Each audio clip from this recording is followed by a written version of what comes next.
Hey guys, how's it going? It's Danconia and welcome back to the Overwatch League Roundup. This is going to be a difficult video for me. Today we introduce another of the new teams coming into the Overwatch League for the 2019 season. This is the Chengdu Hunters. So, the Chengdu Hunters will be playing in orange, black and sort of a tanny grey brown colour? Camel, I suppose you could call it. They have a panda as their logo, so that's quite cool. Anyway, this Chengdu Hunters team is a very interesting team. Obviously, harking from China, the team is owned by Huya Inc.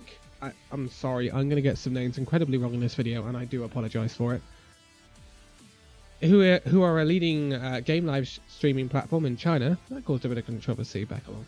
Anyway, they are operated by the Chinese esports operation Royal Never Give Up, who are well known for their success in League of Legends. So, backed by well-known esports organisers, this should be really good, right? Chengdu Hunters, and spoilers, this is spoilers for the rest of the Chinese teams coming in this year.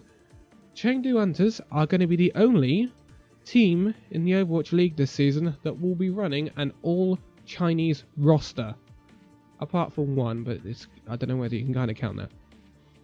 So, they are taking the failed platform that Shanghai Dragons started off with last year, and they are going to try and improve and restore the Chinese name in the Overwatch League with an all-Chinese roster. Very interesting. Very, very interesting, and I like to see that. Okay, the Chinese region and the Chinese country have a lot of potential. We saw that in the World Cup this year. So, I want to see that Chinese potential being used in a positive way in the Overwatch League and not being ruined by the Shanghai Dragons. When we get to the Shanghai Dragons, you'll see what's happened over there. You probably know by now. Anyway, their manager is CC. I'm not going to attempt to say the name of their other manager, Wang something. Victoria is their vice manager, and then their team leaders are Heo and Luke. Their head coach is Rui, and the assistant coach is Ray. All of which are Chinese apart from Ray, who I believe harks from Taiwan. So, let's get on to the roster, shall we? Their supports are made up. Okay, I'm not going to bother saying the nationalities because they're Chinese. I'll say otherwise. Kyo, Gary, and Yveltal. So, I know of one of these names. That is Yveltal. Yveltal played for China this year in the Overwatch League. In the Overwatch World Cup, sorry. Okay, let's look at this. Kyo comes from Team CC. Team CC did okay in the Overwatch Contenders last year. Kind of okay, you know. Nothing massively special. But they did decently, and if you do decently, you've got to be a good player, let's be honest. So, he's well known for his Ana and Zenyatta, and he's been around the Overwatch esports scene for a while, which is always good to have some experience in Overwatch esports. If you've not got that much experience, you might get a bit of a shock jumping to the Overwatch League. Then we move on to Gary, an unusually EU name for a Chinese player. Anyway, he was part of Lucky Future last year. They did very well. Originally, in the first iteration, Season 1 of Contenders, China, they did very, very well. They went on and won it completely. And then it kind of got interesting with Lucky Future Zenith and Lucky Future, and it got really weird. And Lucky Future ended up going down to the trials, in which they did qualify out of. But not a massive player. He's well known for his Ana and Zenyatta, which is weird because he's straight into the line of Kyo. He also can play Sombra, and that is big. And that's something I think the Boston Uprising, which we reviewed in the last one, lacked, is someone who can play Sombra. Sombra can be very powerful in certain situations, and you will be called upon to use Sombra in certain situations. You've got to have someone who can do it. And Atlanta Reign have that. And also, by the looks of it, Chengdu have that. So, if you haven't got a Sombra player, I would recommend you at least train one of your players up to get one to a state where you can play them, because she is very strong in certain situations and you are going to need her at some point. Their last support is Yveltal. Now, Yveltal is where it gets interesting. Mercy, Lucio and Zen. I would expect Yveltal to play pretty much every game for Chengdu this season. Honestly, he's a very, very good support. He harks from Lijian Esports in China. He played for the Chinese Overwatch World Cup team this year, who got to the final, and yes, they got stumped by Korea, but they knocked out, I believe, Canada? That's like no mean feat. They got through the side of the group which had France and Canada. So, that is incredibly good. And Finland. This is really good. Really good rep. So, one of the guys I really wanted to see in the Overwatch League this season. I want to see him do his stuff. Right? Now, in Season 2 of Contenders, yes, Linjan really, they weren't massively good, but I think this player, Yveltal, has a lot of potential in him. And if they can unlock that potential and have a decent roster alongside him, I think Chengdu will be decent this season. But we don't know. We just don't know. And I will emphasize this in a lot of the videos. We don't know what these teams will be like. We got caught out with Boston last season. We also got caught out with Seoul and Dallas. Dallas are up next, by the way. Elsa will be playing... Elsa? What a name. Elsa will be playing the off-tank for the Chengdu Hunters. Now this is interesting. And I like how balanced the Chengdu Hunters are. They have 2 flex, 1 main tank, 3 supports and 3 DPS. An incredibly balanced roster. And what I like is they can call upon different people for their strengths. So Elsa is well known for his Zarya. That's fine. That's absolutely fine. He comes from Ninja Esports alongside Yveltal. So there's already that synergy. And honestly, I can't argue with that. It's basically the same rep as Yveltal, except he didn't play for Team China in the World Cup. But I'm sure he must have some credibility to him. But I don't think he will be playing off-tank most of the time. I think that job will be left to Late Young, another name from the Overwatch World Cup Chinese squad of this year. He was really good in the off-tank role, especially as D.Va. He was a really, really good D.Va in that World Cup, and he was honestly one of the best off-tanks in that World Cup. I suggest you go and check him out, because he will be harping again. He's from Team CC, so you're talking about players that have synergy with other players. This is crucial. This is absolutely crucial.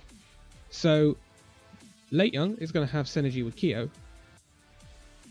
When you have this synergy already built, it makes your transfer to the Overwatch League much, much easier. Okay, so that's where we go with that. Late Young, honestly, I think he's one of the standout players of this lineup. Honestly is. I would have liked to see him paired with his Overwatch World Cup Chinese counterpart in Guzhou. More on Guzhou later in this series, because he'll be coming up, I believe. Anyway, Late Young, very powerful off-tank. That takes me to their main tank, who is Amend. Okay. Part of Big Time Regal Gaming, and now this worries me somewhat. He is the oldest player at 22 we've looked at so far.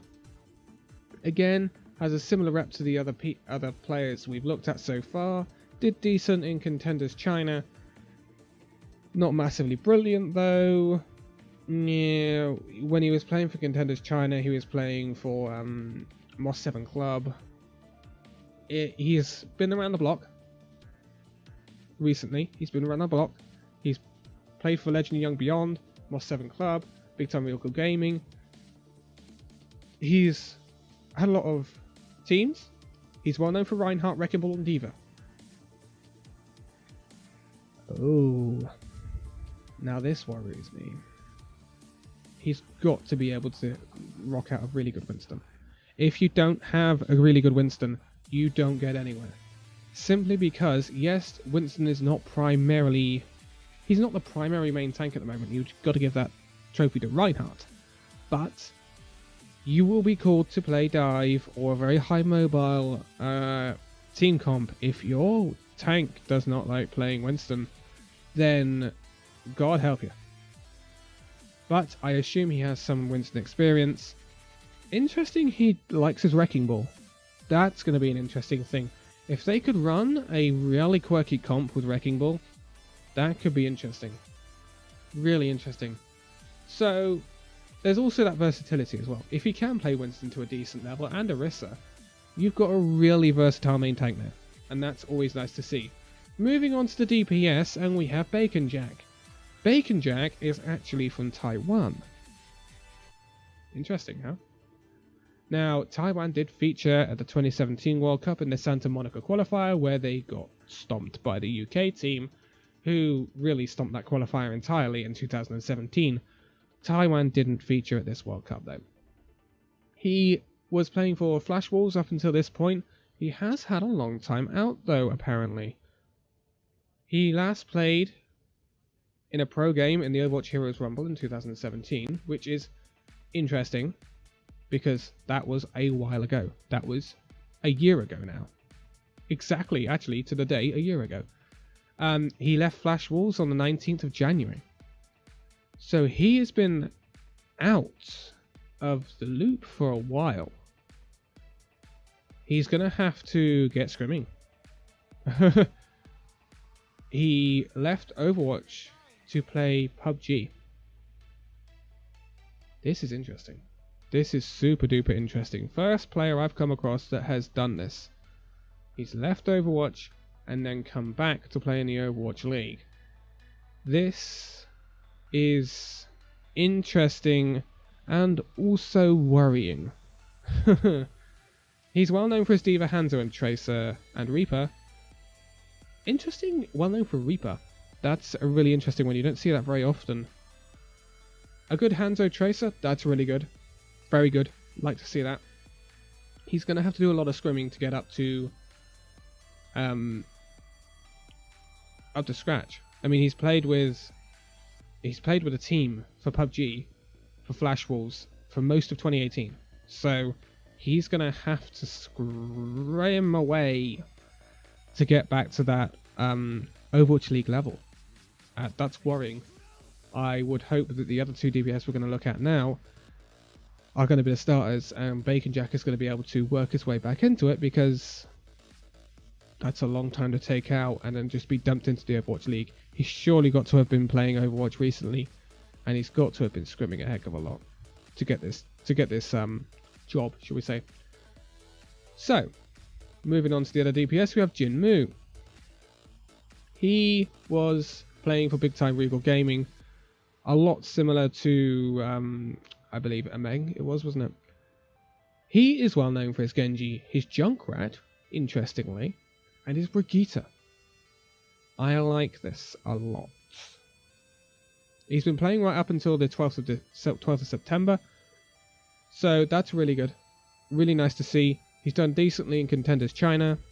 He's also done well in the Land Story Cup in Guangzhou. But I like a DPS player that can flex to Brigitte in the current meta.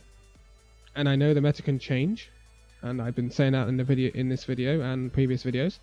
But it's good to see that he has the ability to play Junkrat.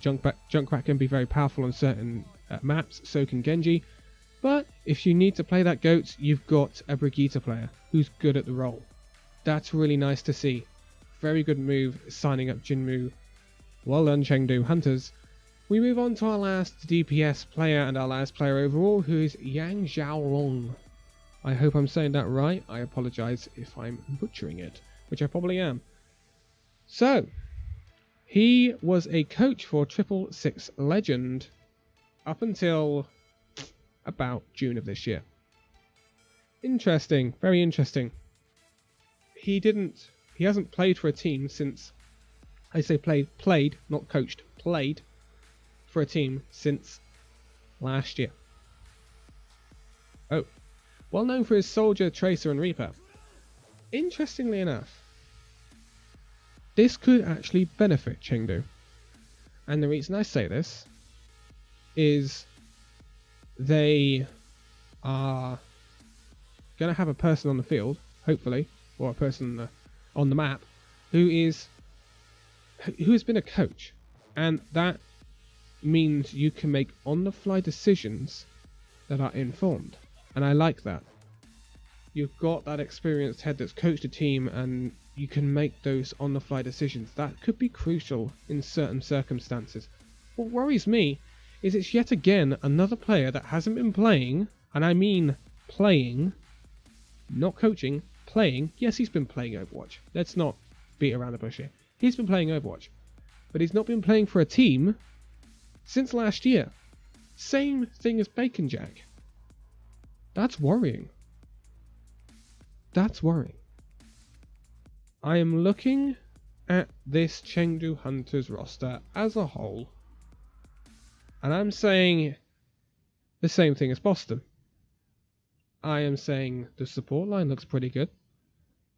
The tank line looks pretty good. The DPS, however, is looking not so good. So, where does that leave us with Chengdu? Pretty much in the same space as Boston, really. Not really anywhere. It's worrying. Their first game is against the Guangzhou Charge. That I would expect them to lose. The Guangzhou Charge's roster looks better than this Chengdu's roster.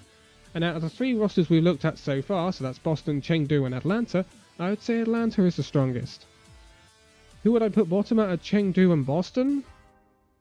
I don't know. I don't know. Just through lack of Overwatch League experience, probably Chengdu, to be quite honest with you. This is not the best roster. I would not expect it to be a playoffs roster. I would not expect it to be a playoffs roster. I am here to be proven wrong.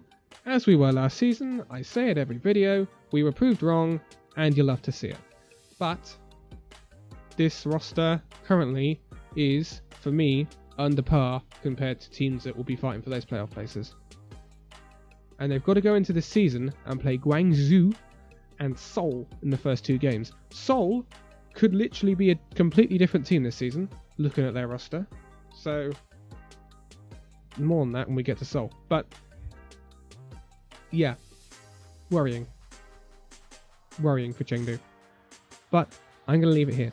So thank you guys so much for watching this video. If you liked it, give it a like, subscribe if you're new, and I will see you on the Dallas Fuel. See you then.